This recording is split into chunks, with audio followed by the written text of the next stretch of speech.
recording the session. Okay, I think we might start. Thank you very much for being you all today here. This is the first session of the 9th Barcelona lecture series in brain cognition and behavior. Last year we had to cancel it due to the pandemic situation, and this year we decided to recover it in the online format, which actually I think is working pretty nicely. Past editions we used to have in person a maximum of 30-40 people. Today we are already 123, 24, and going up. So I think it's being a success. So I'm very, very happy for that. A couple of things. This is the program that we have so far. Please check it now and then, because there will be updates, most certainly. Today we have Dr. Juan Lupiáñez from the University of Granada, and exceptionally the talk is at 1. Otherwise, talks will be at 3 on Thursdays, unless we say otherwise. We have this program of 6 speakers. Some are in-house, some are invited, and I think it's going to be a great series. It's quite spaced for the moment, so it will be quite relaxed. The session is being recorded, and we will send an email to tell you where the link to the talk can be found. It will be uploaded to the Institute of Neurosciences of the University of Barcelona, so you all will be able to enjoy the talk or share it with people who haven't been able to attend today. So, as I was saying, today we have Dr. Juan Lupiáñez. I'm going to leave the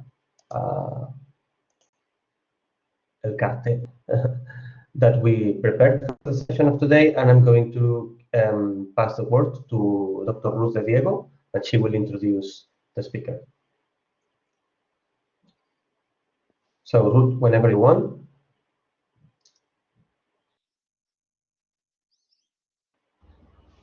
Okay, thank you very much, Jordi. And first of all, thanks, Juan, for accepting this invitation to this new version of the lecture series. I'm really happy that he accepted to present in the first talk of the lecture series. That was an invitation because I was really inspired by a previous presentation that he had some years ago. And I wanted him to go further on these ideas that he presented on that talk. For those of you that don't know Juan Lupiáñez, I guess that most of you know him already.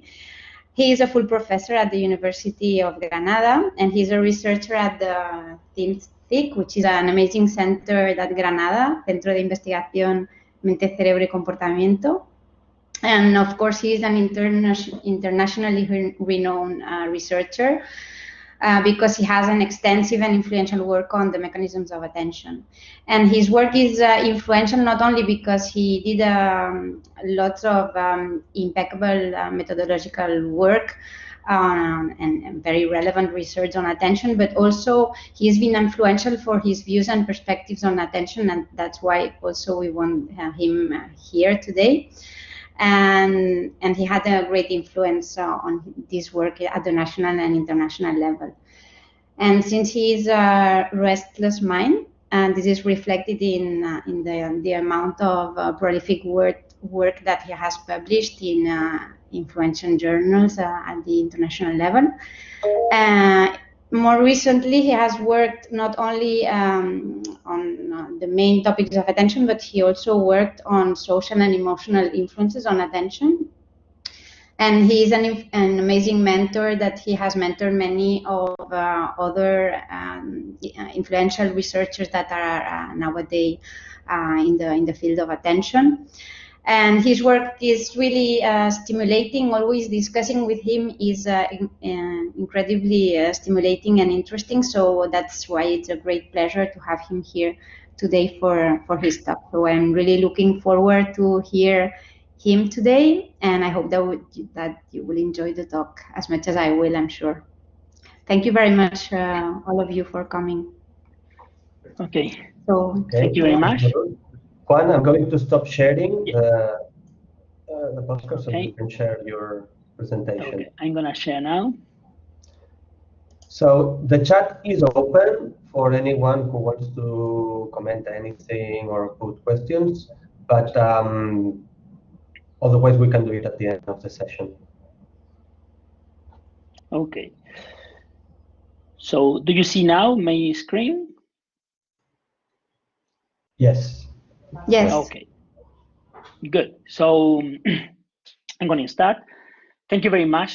First of all, I'd like to thank you very much for giving me the opportunity to discuss about attention. This is really what I really like. I like discussing with other people because, I mean, all the thing I'm going to say today here is what I have learned from my mentor, from the teachers who taught me, and the colleague I discussed with, and the student who I had the opportunity to share with the course on attention, and I teach in my course. So basically, it's a challenge for me, but it's a very motivating challenge to have this opportunity to discuss with you what I think is attention and why I think it's difficult to attend.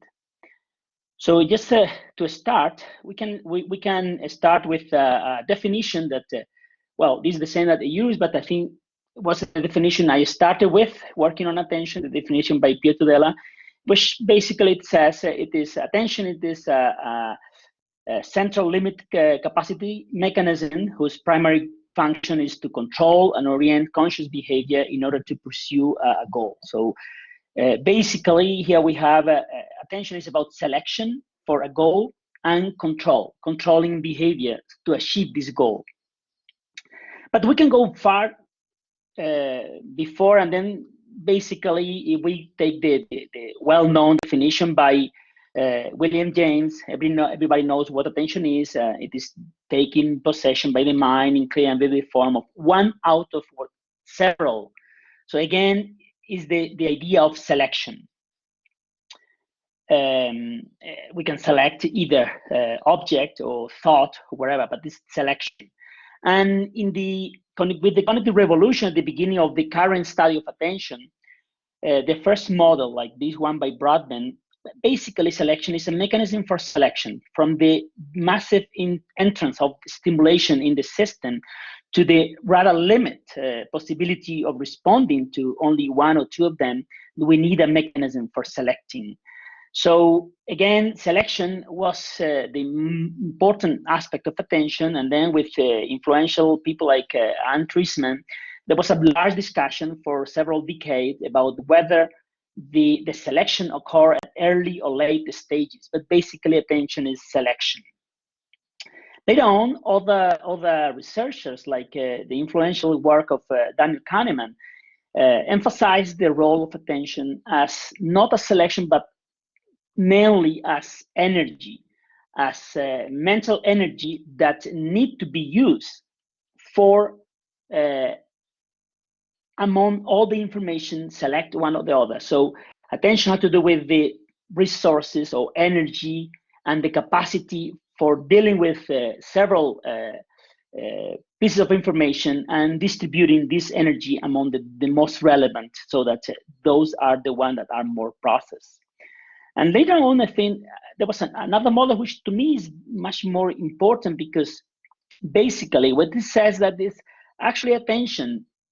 So actually, we can work without attention. So from the entrance of the stimulation until the end, with enough practice, there can be automatic processing. Just the system can be tuned so that you get one stimulus and then you arrive with the correct response.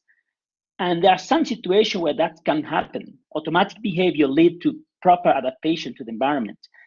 And that's what happened, for example, with people who lack this other mechanism, motivational or attentional mechanism that modulate this competition. So in normal, in the standard situation, there will be a competition among different stimulation, and the result of this competition will lead to one stimulus, probably the one more appropriate for this context. But sometimes we want to do different things depending on different situations. That's why we can modulate this competition so that we do what we intend to do to achieve our goal.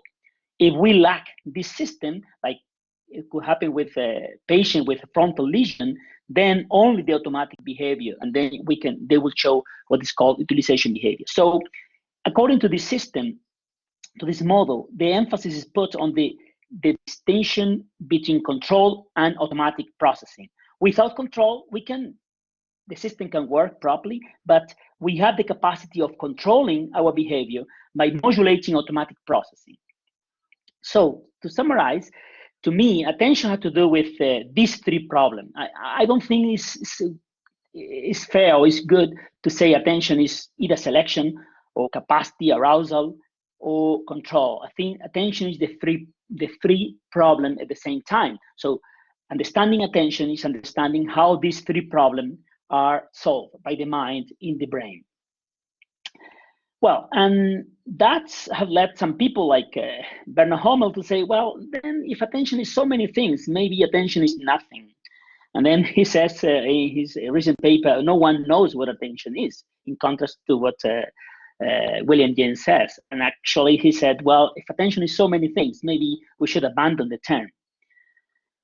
I rather maintain a more optimistic view of attention, otherwise I would have no job. So I had to keep a more optimistic vision. And in this sense, I follow Posner view, in which says that, well, yes, attention is these three problems. So there had to be a way in which these three problems go together. And then he presents his famous three attentional function system, in which attention have to do with selection in the input, the selection in time, or preparing the system for being more able to process information at a given moment and controlling our action.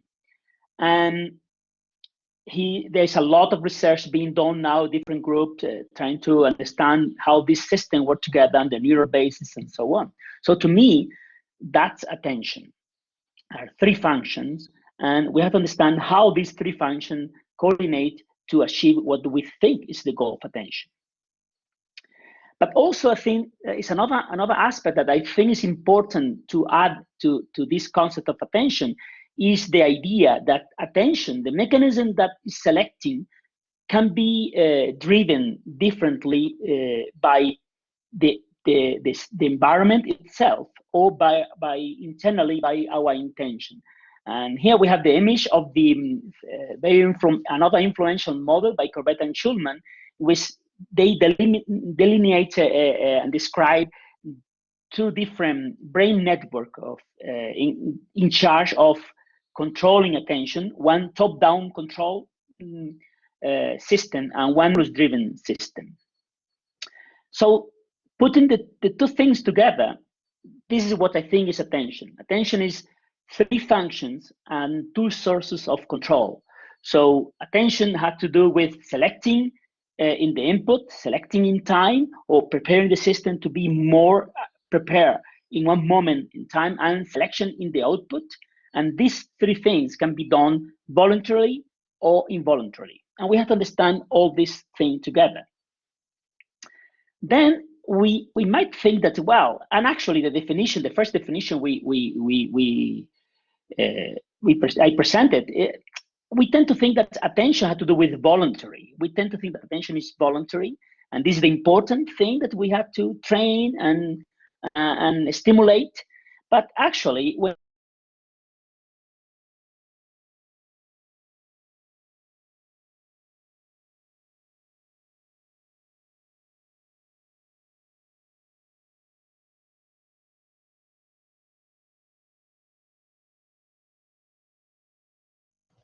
Okay, I think we've had some trouble.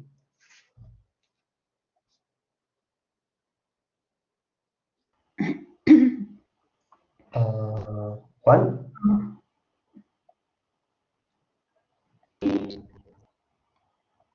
Oh, I think it's a connection problem. Connection problem, right? Juan, can you hear us?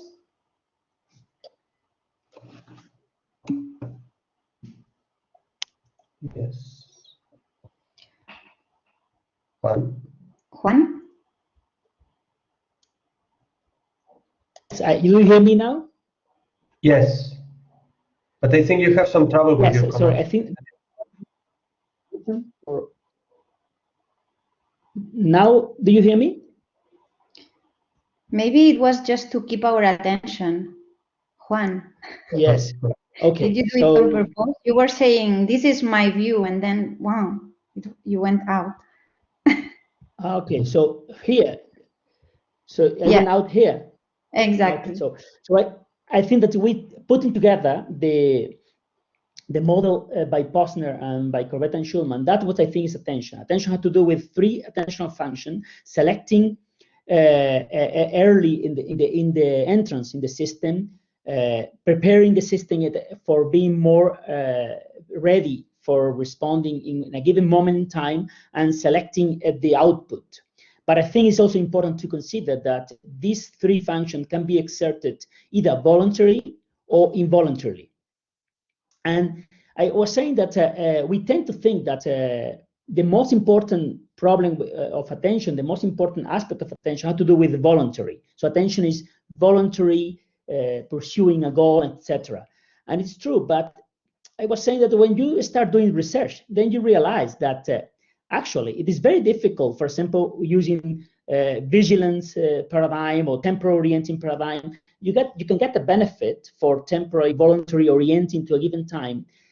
Yes, it is possible, but there's a lot of effect that show how much automatic influence on preparation from rhythm, like circadian rhythm, to novelty, predictability, intensity of the signal. There's a lot of effect that modulate how much prepared we are in a given time. And we can, with voluntary attention, change it a little bit, but this is not the most important aspect.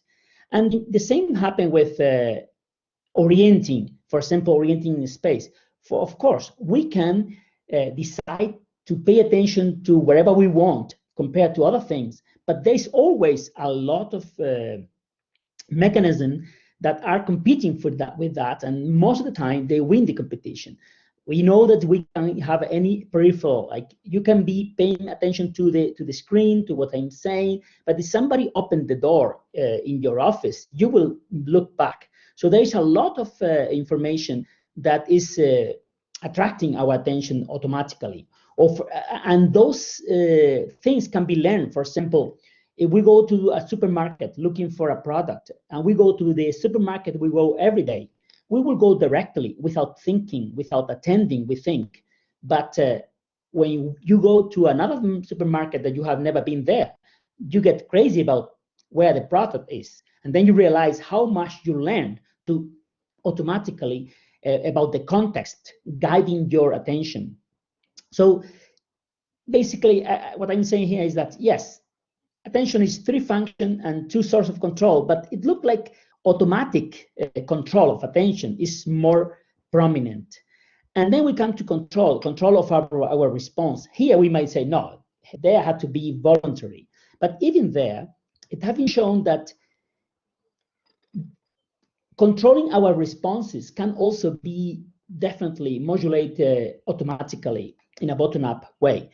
For example, we did with Bruce Milliken, Elena Cañadas, and Rosa Rodriguez Bailón, we did a study in which we could demonstrate that social context, like for example, you do a task where in the context of a woman, you have to solve difficult situation, and in the context of a man, you have to solve easy situation, then you learn automatically to allocate more control when there's a woman present and less control. And we all have in social life, we have experience with that. We can be behaving automatically, but if the boss arrives, we change our control. We start behaving in a more controlled way. And this study by the group of Tobias Echner have shown that actually, what they did in this study is that they presented a task for measuring control. Like for example, you have to respond where the face in the center is looking, left or right. And sometimes congruent, sometimes incongruent. But what they did is that, for example, in this left side of the screen, most of the time the faces are congruent, so you don't need to allocate any control. Whereas in the right side of the screen, the faces are incongruent, so you have to allocate control to responding to the one in the middle and not to the one in the side. And then what's happened is that in the situation where most of the time the situation is without conflict, then you show a larger interference because you are not allocating control there. Where in the other situation where most of the time the stimuli are incongruent, you allocate control, and then you have less difference between congruent and incongruent, which is we take as a measure of how much control you allocated. And in this study, which was done with fMRI, they found that the brain area showing this pattern for allocating more control in the context where more control is needed, where they could isolate the middle superior parietal lobe, which is basically the same area that can be isolated when we use a paradigm in which we voluntarily allocate control in a voluntarily driven way. So that's why the title, Priming of Control. So control, even control, can be automatically elicit. So that we can just arrive to a context in which we have learned in the past that we need to be careful, and then we will automatically allocate control. Of course, we can allocate control also in a proactive, effortful, control way. So we can voluntarily try to do not what automatization lead us to do. We can do it, but clearly voluntary control is not the default way of working of the mind or the brain. So to me, it's important understanding if it is so good, that why is so good? Why is so powerful? And if it's so powerful, why is it so limited? So to me, it is an important question, attention, that we need to solve. So first, let's go to try to see why is so powerful. What is the power of cognitive control? And well, basically the power is that we can use control to do whatever we want, or we can ask somebody to do whatever we want and they can do immediately. For example, this in the group of Maria Ruth and then other people like Ana Paqui, Carlos, and other people have been doing now in Granada and now in Belgium, where they are, some of them working as a postdoc. They use paradigm in which, for example, look, they ask participants to do something like that. They show a bunch of items and they tell them, if there are 2 women and 1 man, press A. If not, press L. Imagine how long would take an animal to learn that. Probably months or years. And the question is that they do that in a trial. And the next trial, they can say, if there is an apple, press whatever. And if there is something, press whatever. And human being, we can do that in a couple of seconds and change from 1 second to the next. So that's the power of cognitive control, that we can do wherever we want. We can be so flexible.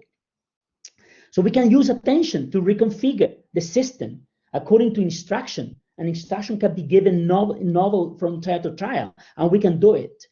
And well, I like very much the work they are doing, trying to understand with the sophisticated methods the brain areas that are involved in this, in implementing a task set from second to second, or from a few seconds to a few seconds, very flexibly. So that's the power of attention. That's the power of cognitive control that allows us to do it.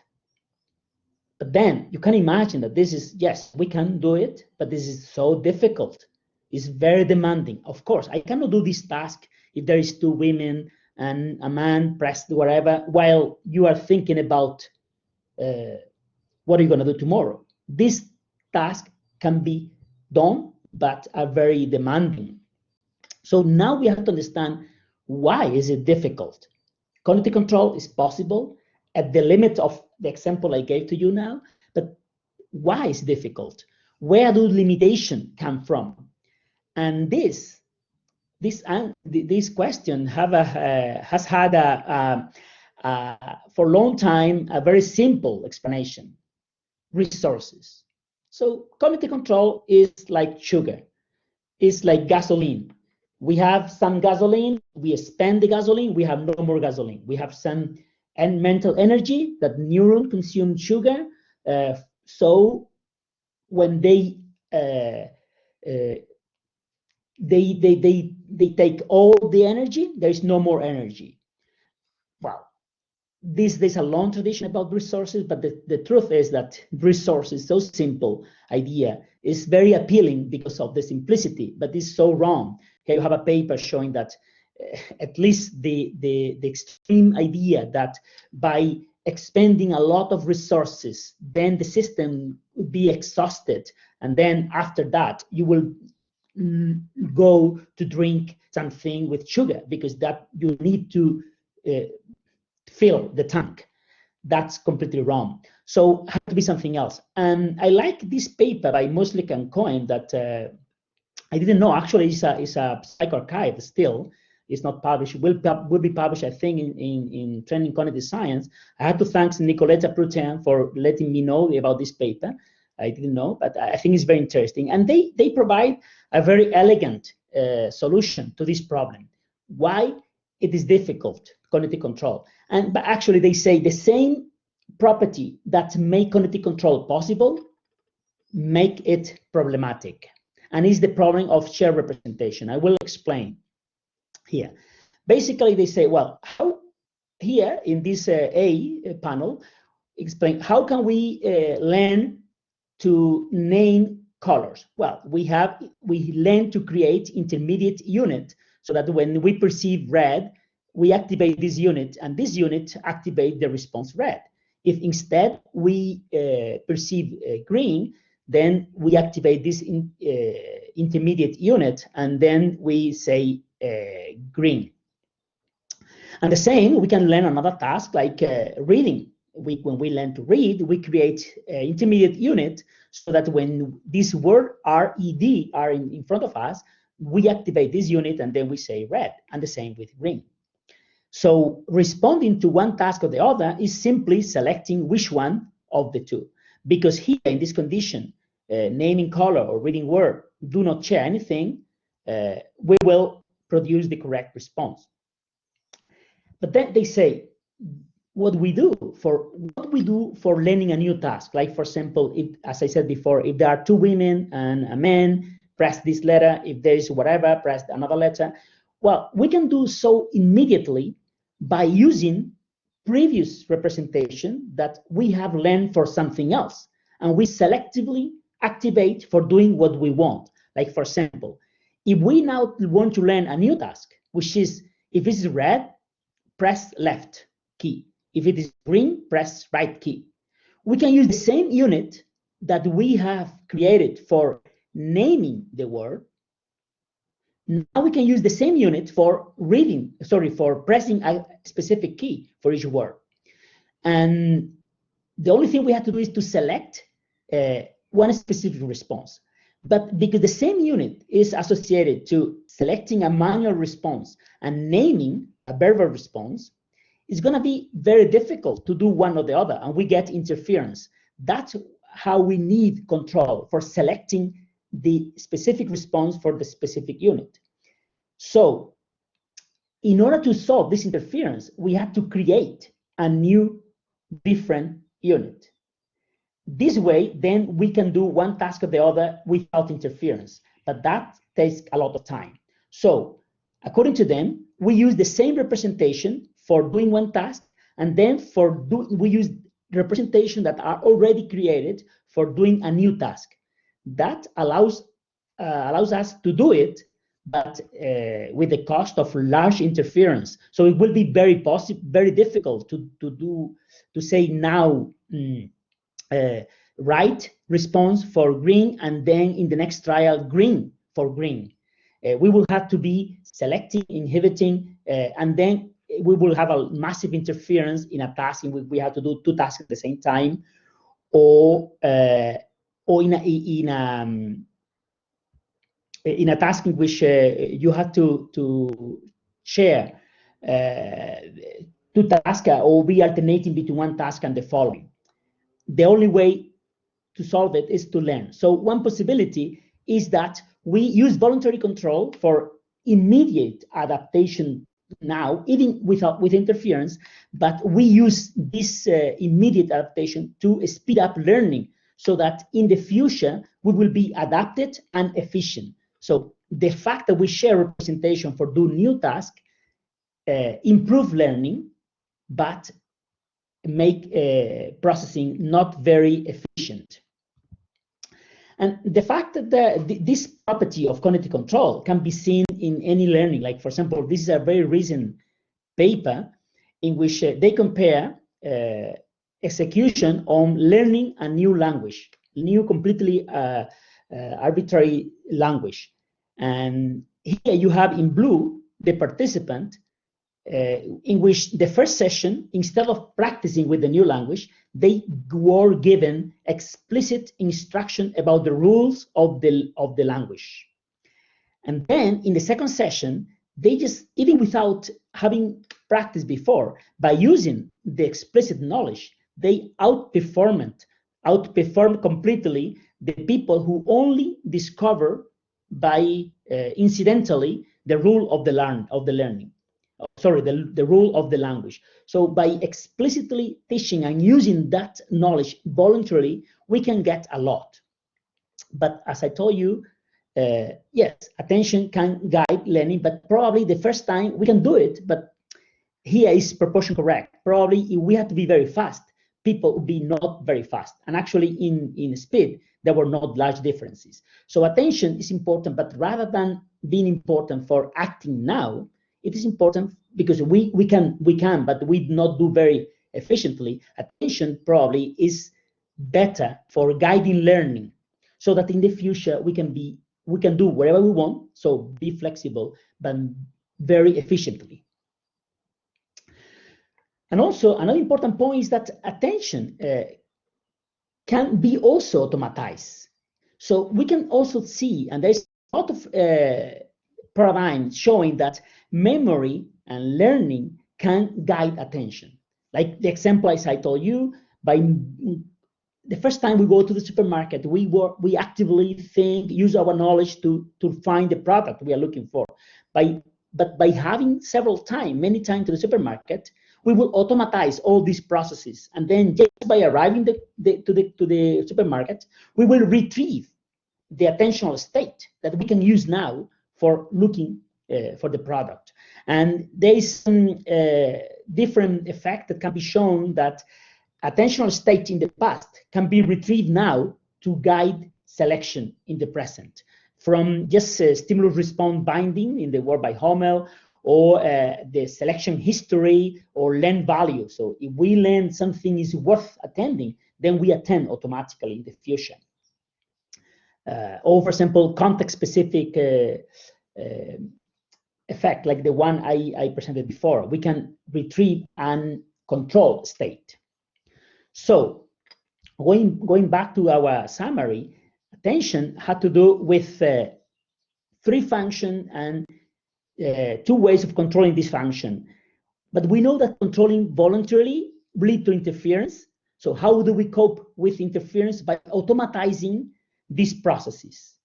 This way, by attending using voluntary attention to be flexible and do whatever it is needed, whatever we want at any given time, or whatever we are instructed to do in any given time, we can do it with interference, but we are flexible.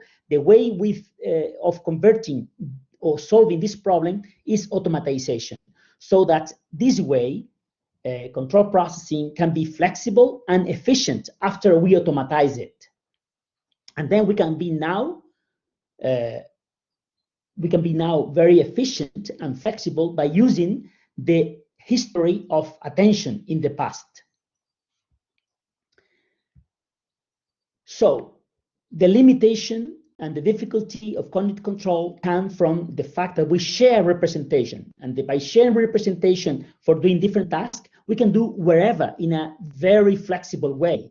But this is problematic for processing efficiency. We will have a lot of interference, but then we have to learn, and we can use this voluntary control for learning very efficaciously in a very efficient way, and then we will adapt to the future very well. Another another question is that cognitive control, another question that for me is very, very important to solve, is that cognitive control is not only difficult because of interference, it is aversive. So we don't, it is not something that we enjoy doing, it's something we like doing. This paper by Michael Insleit showed that there's a lot of evidence from behavioral that we try to avoid doing very cognitively demanding tasks, or because they produce frustration, or when we have to evaluate them, we evaluate at a negative, they produce anxiety, and there's a lot of electrophysiological measures showing stress and negative aspect of allocating control.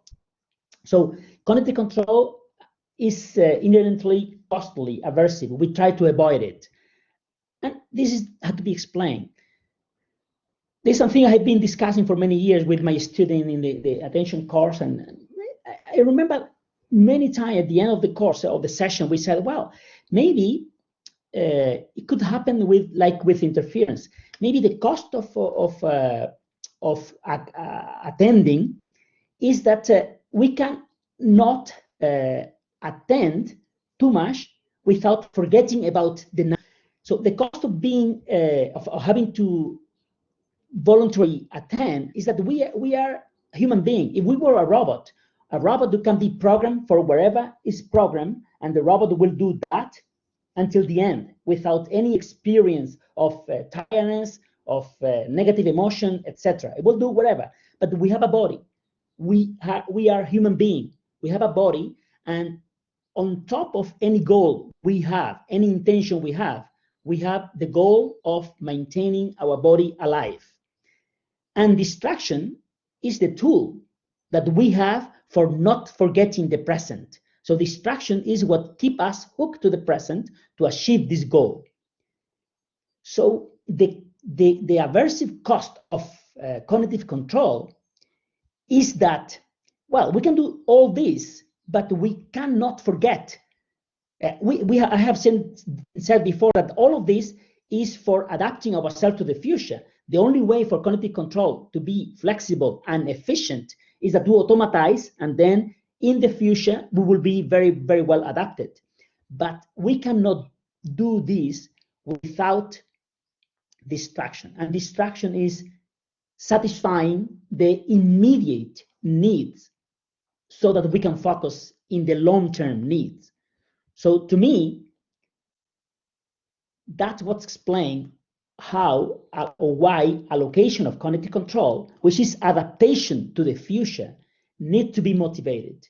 We need adaptation to the future must be worth more than the adaptation to the present. So, and in fact, we tend to think that the more attention you have, the more focus you have, the better. But it's not true. Being too much focus might be non-adaptative. This is a recent paper reviewing the literature about hyperfocus. According to them, this is something that is not very well understood, and it's not very, there's not very much in the literature. But when they review, they get to the conclusion that the concept of hyperfocus is not related to people that we would say have a very good attentional system. It's rather related to pathologies like autism, schizophrenia, and even ADHD. So being too focused is not good. What is good is to be enough focus to solve or to solve a future problem without forgetting about the present. So, in other words, to me, cognitive control might be aversive because it means disadaptation from the present to adapt to the future. So, and then there is a trade-off.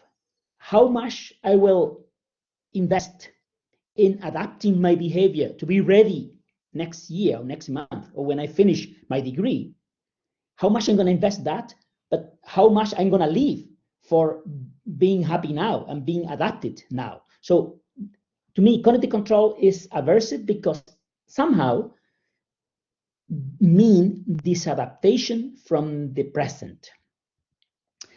And the same happened with vigilance literature. Here in vigilance, the typical vigilance tasks are very boring, very simple. So imagine a task like this one. You only have to tell me when in a string of stimuli like this one, the one in the middle is displaced, either below or above. It's like in the anti-Bea task that is what we do. Most of the time, all the arrows are perfectly aligned, and you have to do nothing. You just have to be vigilant for detecting this very rare event. What's typically happen is that you start doing very well, like almost 95% of the event are detected very well. But as time passes by, as block of trial pass by, you get less and less and less and less stimuli like this. You don't detect them. Why? So it is, well, of course, this task is experienced as very demanding and very aversive. People don't like doing it. Why? Where does it come from, the cost of sustaining attention? Well, I think it is because we try to pay attention, to sustain our attention only if it is necessary. Also, for this kind of result, there is a long tradition saying that the decrement is due to resource depletion. Again, we start with a lot of gasoline. As time passes by, we have less and less and less gasoline. And then at the end, we have less gasoline, so we do worse. We have less energy. However, this doesn't seem to be what's going on. For example, here, in this gray line is what happened when the only thing you had to do is to detect this stimuli, nothing else. So between 2 and 10 seconds, you had to detect one of these stimuli, and you had nothing to do. According to the resource theory, you will not spend many resources, so you will have enough when you finish. But no, after half an hour, you do worse. In this dark line is when, apart from detecting the stimuli, you have to do another secondary task. So you have to do more. You have to do 2 tasks at the same time. And now you start more or less with the same accuracy. And the important thing is that you maintain your accuracy. So if you are doing 2 tasks, you should spend more resources and you should do worse. So I don't think the decrement in vigilance had to do with spending resources. But again, I think it had to do with motivation. As I said, a vigilant task is a very boring task. Our system has not been programmed, have not evolved for that. We need, in order to be focused, we need a reason for being focused. Because this element is so infrequent, we are less and less and less motivated to be focused. And that's not a bad thing. That's a good thing. That's what normal people without any attention limitation do. So this is a natural property of the mind. So motivational factor had to be involved.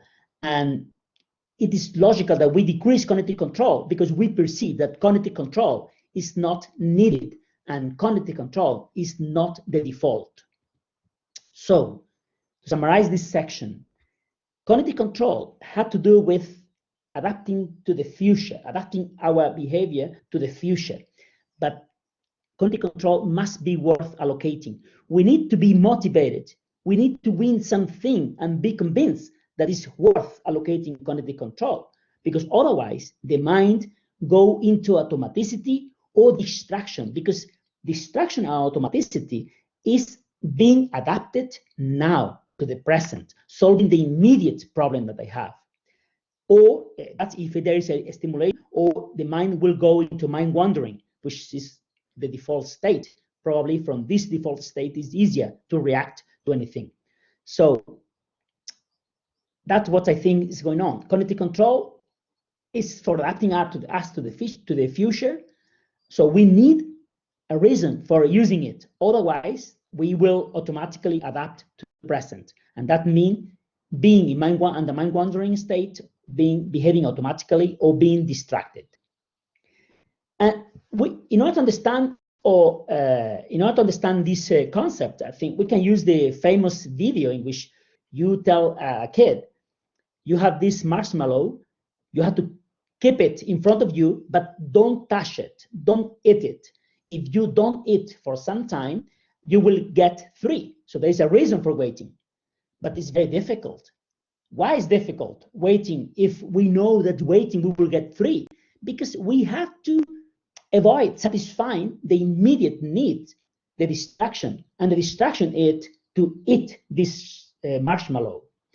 And that's what we do in our society, and we do in a much longer term. So we can see that school, the university, the education system we have in our modern society is like this experiment. We tell kids, if we don't spend your time eating the marshmallow now, which is having fun, playing video game, playing with your friends, doing whatever, if you don't spend your time eating the marshmallow now, and you wait, you will get a lot of marshmallow at the end, in 20 years, in 15 years. So it's a very much long term. So we can do it, but it's very difficult. And actually, well, I guess most of you know that this capacity to wait for a future reward is very powerful and very predictive. This is a very influential study by the group of Walter Mischel, where they found that by measuring how much time kids could wait for getting 2 or 3 marshmallow in the future, how much time they waited when they were 4 or 5 could predict how well adjusted they were when they were 15 or adult. So people who were able to wait for longer time, then got better grade when they were teenagers, went less to jail, can have less problem with the society, etc. This study have been recently replicated by the group of Tyler Watt. Interestingly, here you can see how they replicate. This is the black line is the replication. They stop in 7 minutes. So after 7 minutes, the experiment finished. Here you have the achievement score. So there was a combination of school and social achievement in how well they did at school and other indexes. And basically what they are plotting is the standard deviation unit. So how much they were improved depending when they were 15, depending on how much they waited when they were 4 or 5 years in the initial test. And as you can see that the more they waited, the better achievement they got when they were 15. So basically they got about 3/4 of a standard deviation improvement for having been able to wait 7 minutes for eating more marshmallows in 7 minutes later. But there's another interesting feature of this replication. When the dotted line represent how much achievement they improve when you control for what they call a child background at home, like how well structured was the home, the socioeconomic status, etc. When you take into account all these variables, socioeconomic variable and educational variable, then the benefit of waiting more or less is diminished. But then, well, there's a discussion, there's several papers replicating to this about what does it mean. But to me, at least one possibility, one meaning of this data is that, well, maybe not in all environment is worth waiting. So maybe for all this we are saying to be worth or be to work, we need conditions in which quality control can be allocated. The extreme case in which this is not possible, and perhaps this is something that is very far from what we are discussing, but I think is dealing with the same problem, is what happened with poverty. in a study in 2013 by the group of Elder Shafir, they found that poor people perform worse cognitively. Poor people have less cognitive control. Well, being said this way, almost nobody will be surprised. But the problem is the interpretation of the result. Most people, especially right-wing people, might think, well, that's sure. People who have good cognitive control, they focus on achieving goals, and then they become rich. So it's not any surprising that rich people have more cognitive control.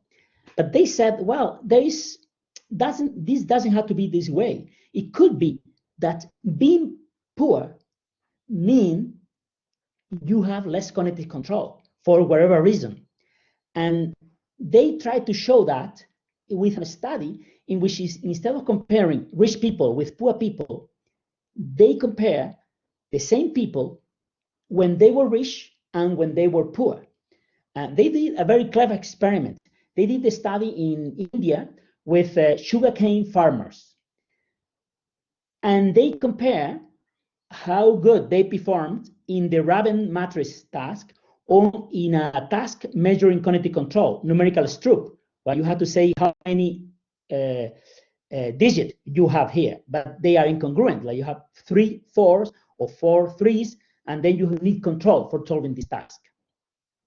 And they compare how good they did this task either before the harvest, when they were poor and they had no money, or after the harvest, so when they were rich and had money. But they were the same people.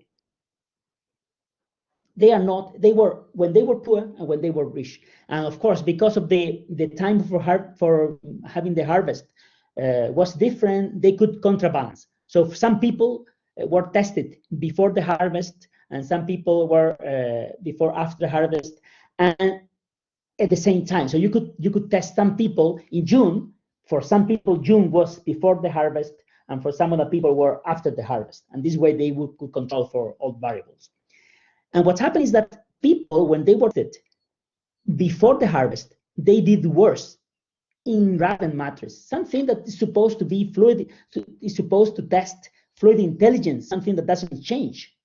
Or they showed post-harvest, less control because they took more time to solve this task. They showed less control before the harvest. So according to them, being poor lead you to show less cognitive control. It doesn't have to be that people who have good control become rich. No, it could be that by the fact that you are poor, you show less cognitive control. According to them, the explanation they give is that poor people have worries, have more problems, have more specific immediate needs due to the scarcity. And this scarcity consumes resources. So this problem that they have in their mind will occupy working memory resources, and they do worse. But to me, I mean, because I know that the resource is not a good explanation, I think there might be a much easier solution for this problem. It may be that a scarcity make the present most relevant. People have more immediate needs, so they have reduced motivation for focusing on the future because they have to solve first the problem. So maybe only when you have solved the problem, you can focus on something that will not make you very efficient now, but very efficient in the future. And then we can come with, how can we train this? Well, this could be trained, and there's a long discussion about whether we can train this capacity. And we have to distinguish between near and far transfer.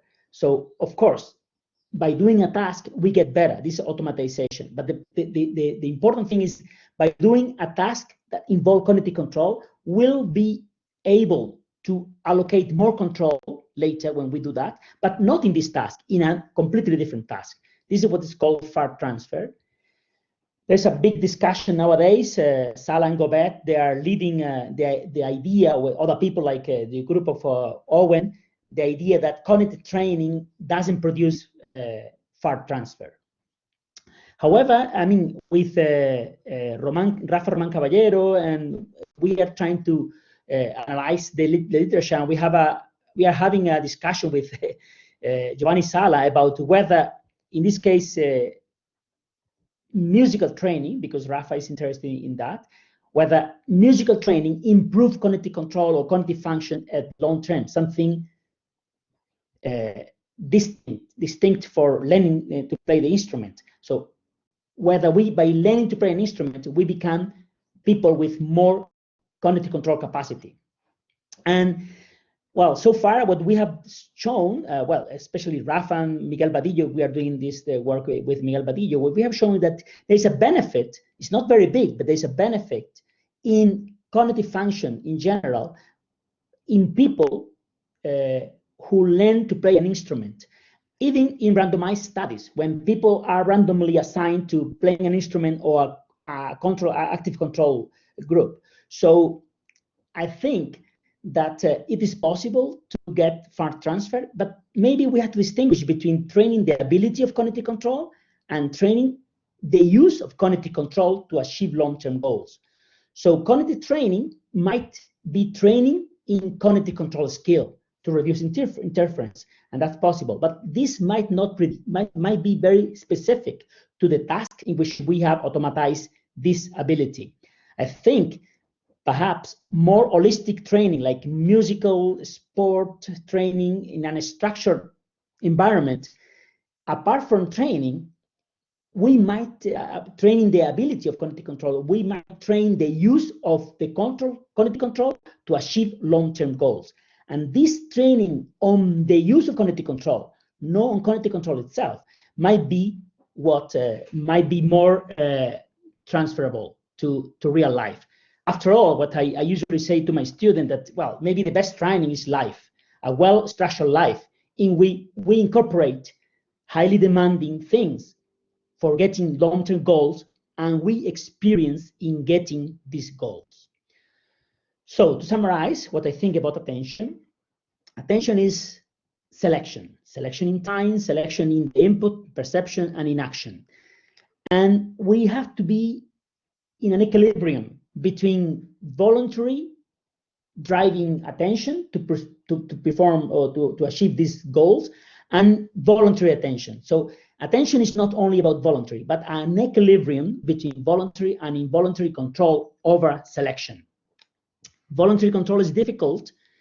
It is very efficient in guiding learning for future adaptation through automatization. We can, by allocating cognitive control, we are not very efficient, but we can very fast learn to be efficient in the future when we automatize. But we have a cost, which is interference at present. It is processing is not very efficient. This is when, for example, when there is a new update on your operating system in your computer. Some people immediately change to the new operating system, and then they get interference. When you change to a new operating system, you do worse. But you know that, okay, I'm going to do worse now, but I'm going to automatize the new system, and in 1 month from now, I will do much better. This is the cost for adapting to be much efficient in 1 month. That now, today, you are less efficient because interference. And also, voluntary control is aversive. There's a trade-off between adaptation to the future, even with interference, and disadaptation from the present. And this distraction is what stuck us to the present. So these are the enemies of focused attention, but are not enemies, are actually, I think, are not enemies to be avoided, are enemies to be taken into account, because we not only have to reach our goal, but be alive when we reach them. And therefore, cognitive control is not a question of energy consumption, resources, but of motivation. And situations like poverty, insecurity, of course, distraction might and will reduce motivation to focus attention, because distraction is be focused on the present because you have problems now. Don't try to solve the problem in the future, solve the problem now. And the human being have to do this. And then training we can improve our attention by training, but we have to keep in mind that we don't have to train only our capacity of cognitive control, but the attitude, the attentional the motivation for allocating cognitive control. We need to improve our capacity to allocate control and rely on the goodness of allocating. Therefore, the good way of using attention is use voluntary attention to train auto-control, so that when you behave, you can do in a flexible and efficient way. But we have to control distraction, but well, uncontrolling distraction must be worth. You cannot ask this kid, if it is very, very, very hungry, not to eat the cake as soon as they arrive to the party. For him, it will be much easier not to take the cake before he should, if he is not angry. Sorry, he is not hungry. So training voluntary control, capacity and disposition will be done in a structured environment with people need to experience that goal achievement is possible and need to get experience in achieving it. And this way they will learn that it's worth perseverating to get to long-term goals. And we never should forget that ultimately distraction needs to be managed, not avoided, because distraction is what hook us to the present, and not all environments are worth waiting. For example, here, you should not wait because if you wait in this environment, the ice cream will not remain. So there are some environments in which waiting, allocating control might not be the more intelligent strategy. And I'm going to finish with a joke I received last week in my WhatsApp that it was funny, and especially because I was preparing this talk. It's about this famous scene that you all know. If you see a hungry man, don't give him rice. Teach him how to grow it. I guess all of you agree that this makes sense, what all I have been saying, but maybe not everybody agree. Probably the hungry man doesn't agree, and probably he will tell Confucio go to somewhere, but because he's hungry now, not in 1 month. Thank you.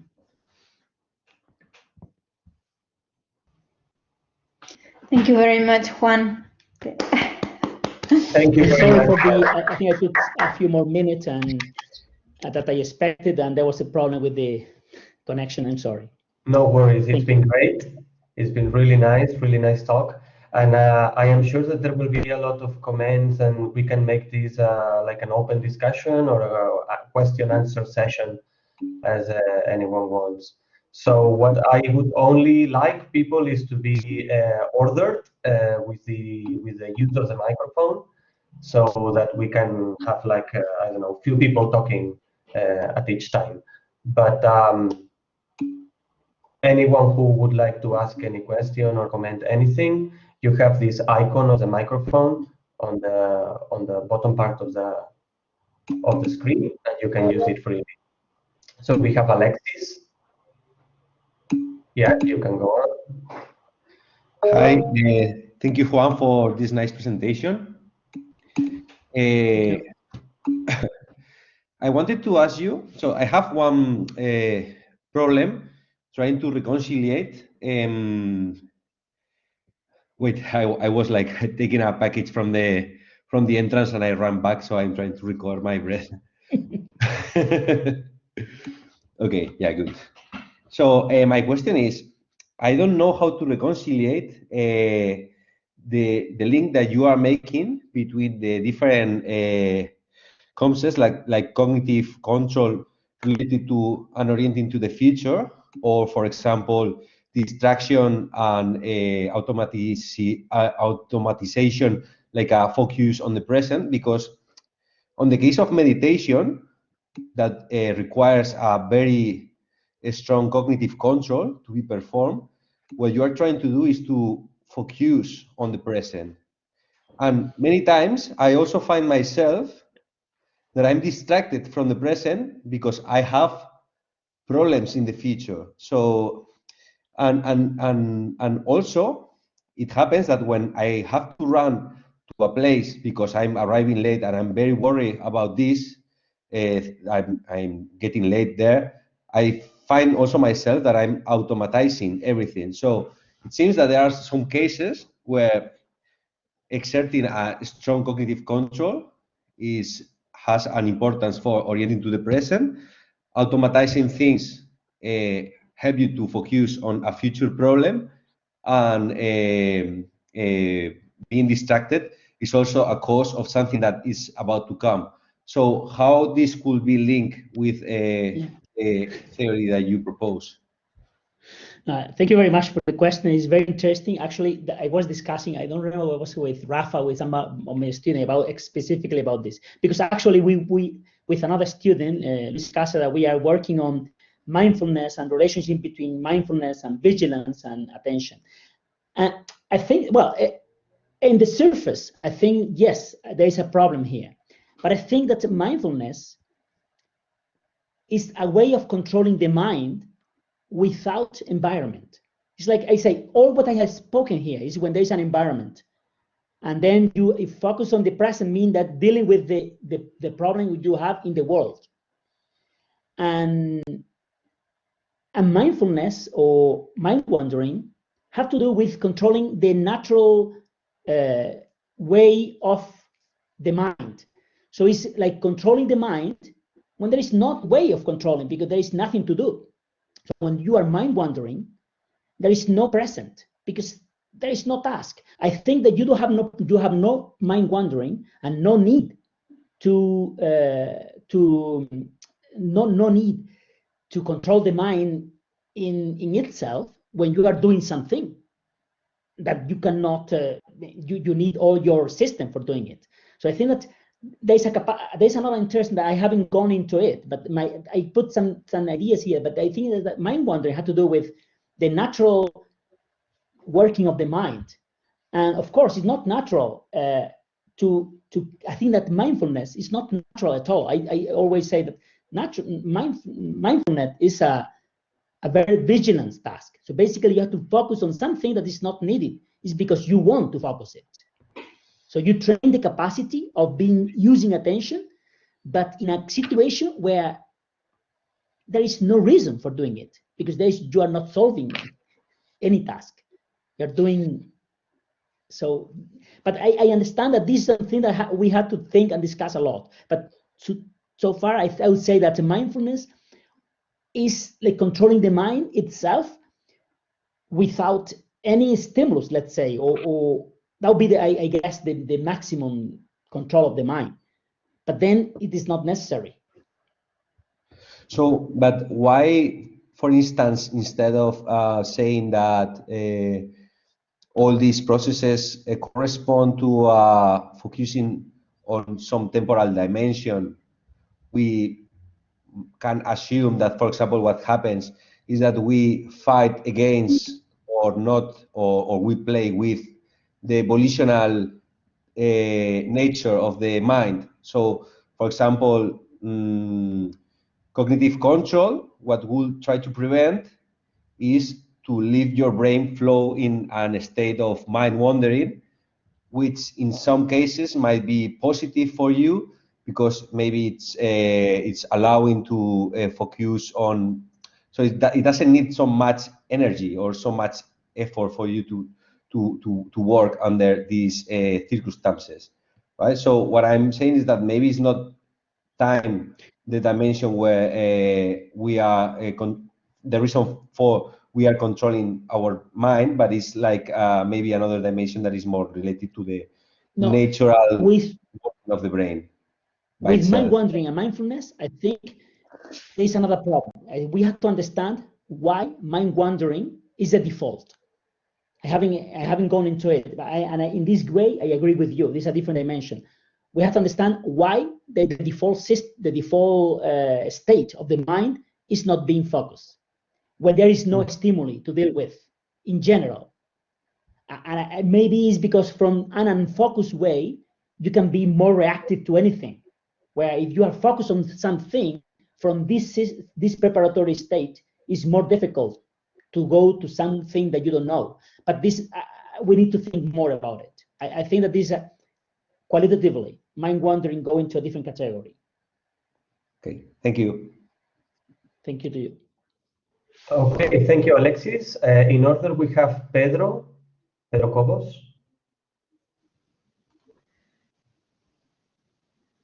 Hola, Pedro. Okay, I don't know if Hi, you Pedro. can see me. I think you can see me. We can hear you, but not see you. Okay, and okay. Apparently, there's some problem with my camera. Okay, so maybe these. By the way, thank you very much for your talk. Juan. Thank you. Very interesting and very illuminating, I think. Okay, now I think I can. You can see me. Okay, so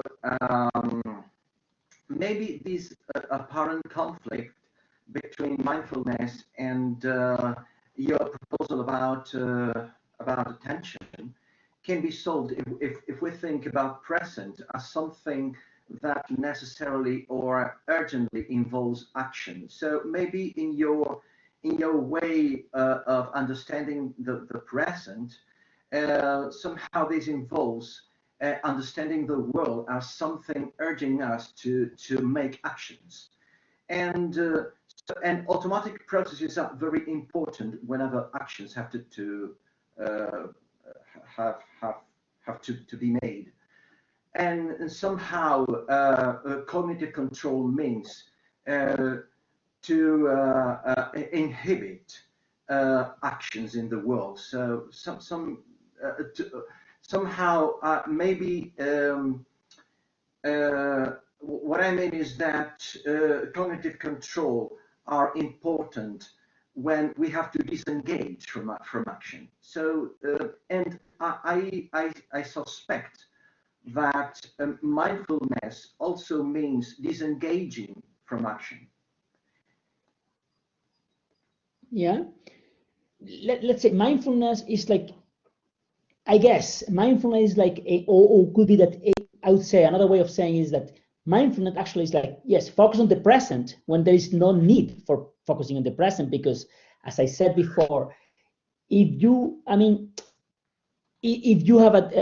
front of a danger, well, you don't need mindfulness to focus on the present.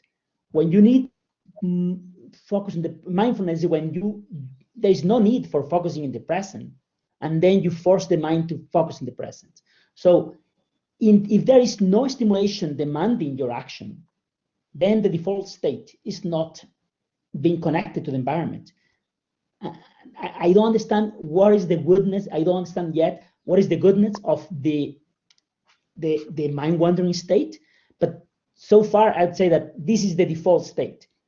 There had to be an advantage of the system for being this way. So focusing on the present without any need is not also the default. But yeah, I understand. Actually, mind wandering, all this is something I think is very interesting. But yes, I agree that this we are giving a qualitative jump here, and we have to probably incorporate more concept here. Okay, thank you. Okay, thank you. We have now Nicoleta. Yes, can you hear me? Yes, Nicoleta, hi. How are you? Hi, Juan. Thank you. It's been inspiring as always. Thank you very much for this. Thank you.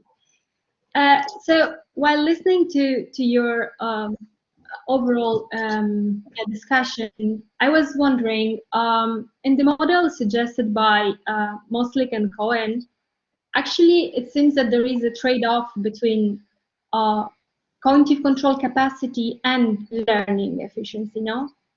So it seems that, yeah, well, to me it looks that what you have said is that actually cognitive control is at the service of learning, no?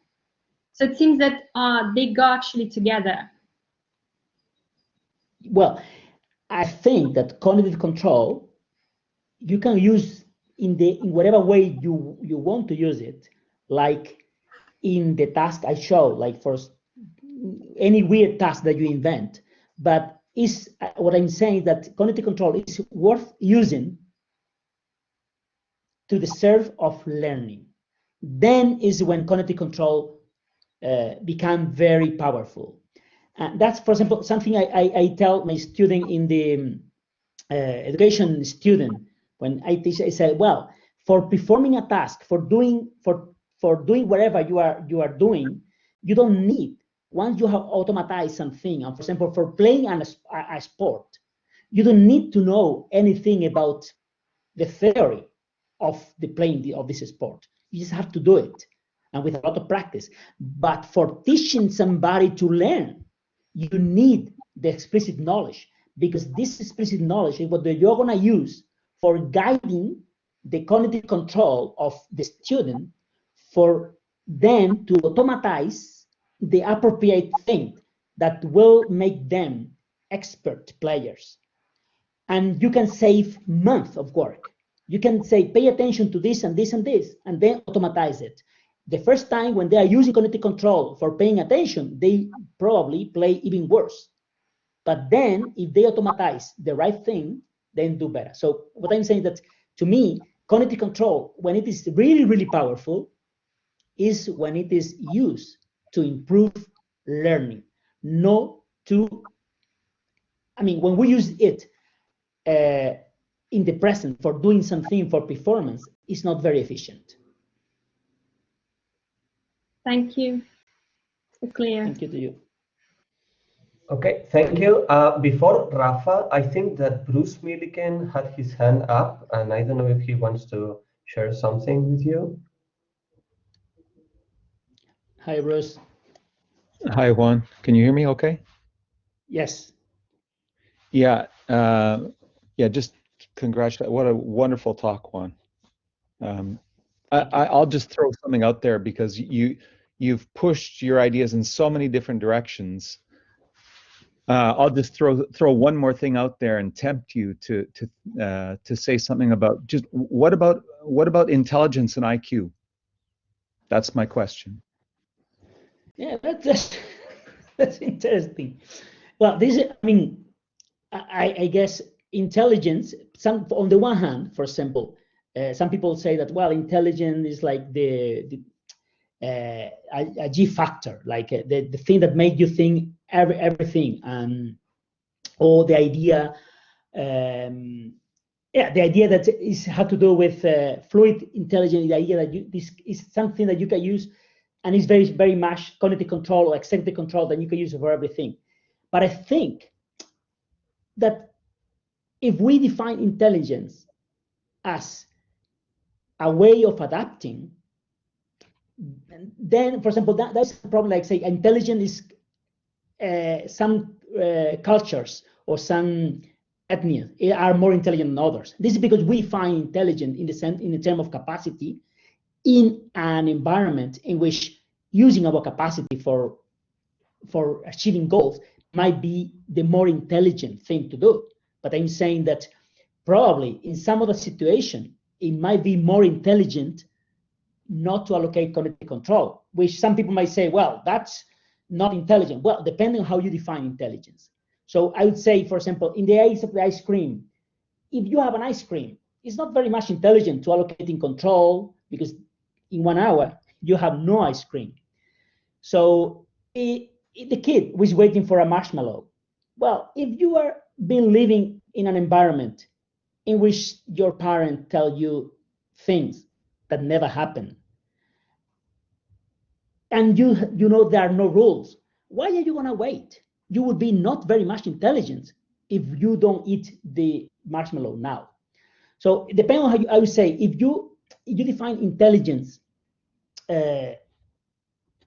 as good adaptation to your environment to survive, me being more intelligent would not be having more cognitive control or allocating more cognitive control, but making the most of your cognitive control, which will be using all this mechanism for pursuing long-term goals if it is possible. If not, take what you can. I don't know where this, but that'll be my answer. Great, thanks, Juan. Thank you. Thank you. Now we would have Rafa Roman. Yeah. Can you hear me? Yes. Yeah, Juan, congratulations. Hola, I Rafa. think that Thank you. that was amazing. And also, I think that could be perfectly an opinion paper in whatever you want to publish, because I think that it's a very, very comprehensive review of all the literature, and also with a very, very inspiring opinion about everything. And this topic are really, really difficult. I was wondering, Juan, two questions. One about mind wandering, because following your propose, when you are doing a task like Antivea, that is really, really boring, participant could be thinking in things related to the task, like why this researcher want to do with this task, what is the motivation of the task, but also the participant could be thinking about things unrelated to the task. And here was my thought about maybe the unrelated thoughts that the participant have maybe are related to things like their problems or their immediate needs that they have. Maybe from this point of view could be consistent with your propose. And the other question that I have is, well, especially about the future and the hope in the future, because I think that the situation, especially of the young people, is without hope in the future, because there is no job. Many people are engaged in a university career, and then finally they don't have a job or something. So maybe I was thinking, maybe it's training in hopefulness, in the hope in the future that you are going to achieve something. Maybe a good way indirectly to train in control and to train in executing functions. And I want to know your opinion. I'm going to start with the last one. Yeah, of course, it could be why we don't train with in coping with this world that we will not get our. But I think that maybe this is not adaptative, because if the world is hopeless, we shouldn't have hope. I mean, if there are no jobs, maybe we shouldn't put too much effort. I mean, if there are no much better job by spending 10 years in the university or in the school, high school, university, and master and PhD, well, if there are going to be not a job, maybe it's not worth doing it.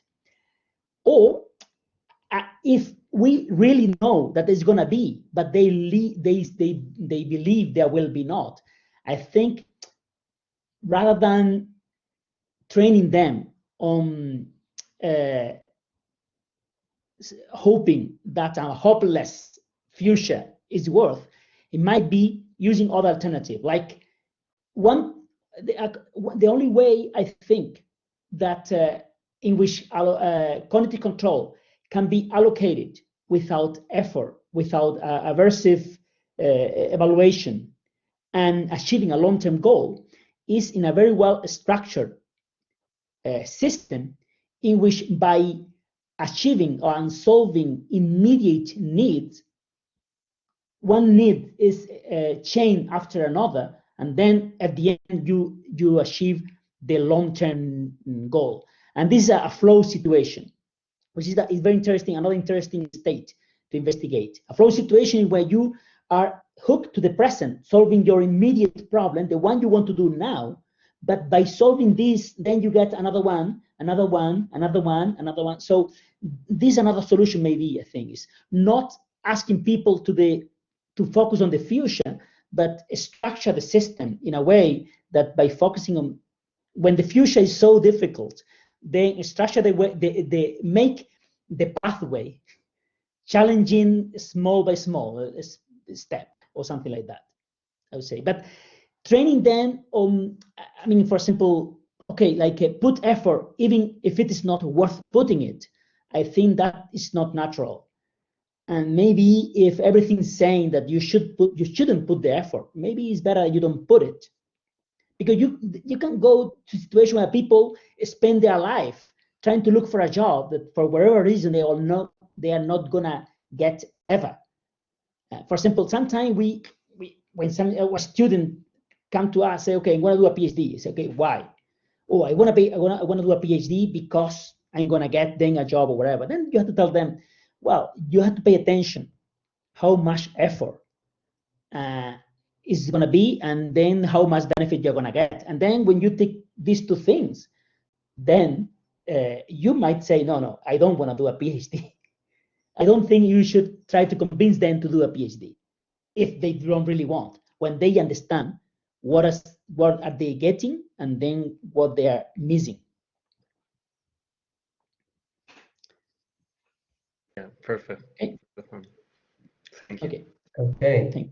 Thank you very much. Is there any other question or comment? I see that in the chat, many people are thanking Juan. Thank you very much. Saying that they have to go. It's been indeed, I think, a very, very interesting and provocative talk. Okay, time for just one short question by Javier. And then I will close. Hello there. I don't think you can see me, but can you hear me okay? Yes, we can hear you okay. Yeah, how are you? Hi, Juan.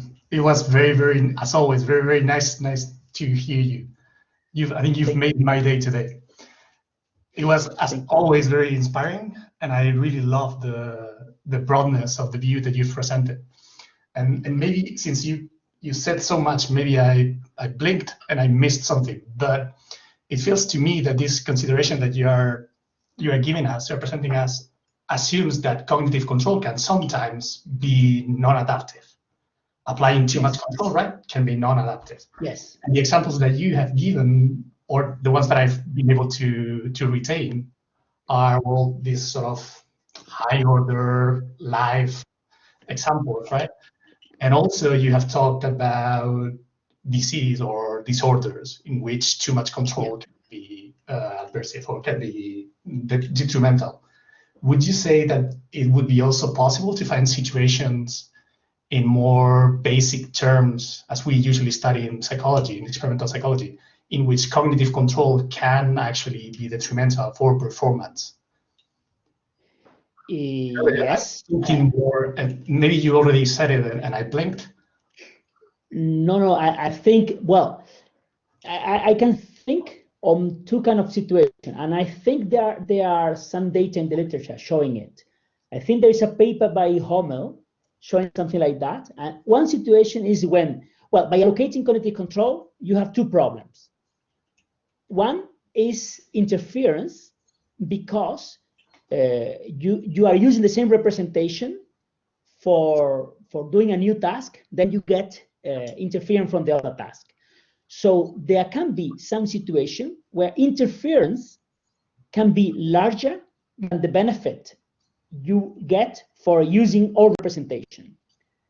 And for example, I think this is more or less in the paper by Hummel. I don't remember exactly, but it's this way. For example, a task switching situation where you can get more interference than benefit for controlling, and then it's better to behave more automatically. And there's some situation where you try to control something that you can't because there's too much interference, and then you end doing worse. And another situation to me would be when in an environment that is not reliable. When the environment is not reliable, well, you should not allocate control. You should get, for example, you shouldn't wait for 3 marshmallows if you live in an environment where you should not trust people. It's better you take it. You might inhibit, not take the marshmallow, waiting for the 3, and you get none. So, and that's related to what Bruce said, that wouldn't be intelligent to allocate cognitive control. So you need a situation for allocating control, and it's very powerful. But you have to cope with interference, and you should trust that it's worth allocating it. Otherwise, you should get adapted now, and let's see what happens in the future. This whole thing reminds me, and this is just a comment, it's something that maybe you can even, another piece of literature that you can integrate here, which is the distinction between exploration versus exploitation.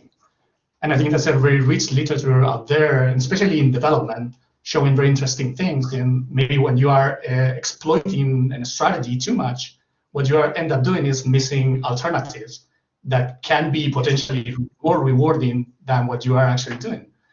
And that sort of, to me, is related to what you are aligning here.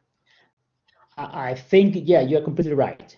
Basically, you have to have an equilibrium between exploring and taking as much as you can with what you know now, but you have to explore, because otherwise you might get in a minimum.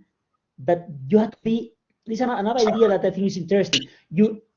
Human beings are very good because they can vision the future, and this is the way that you can vision the future. You can tolerate being disadapted. It's like, imagine you are a ball going through. You have in a field a ball.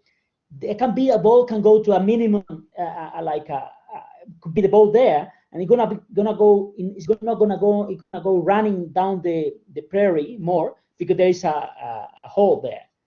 But if you have a mind, say, okay, I can be disadapted, would be higher a little bit, but then I can roll down farther. So that's what the equilibrium here. We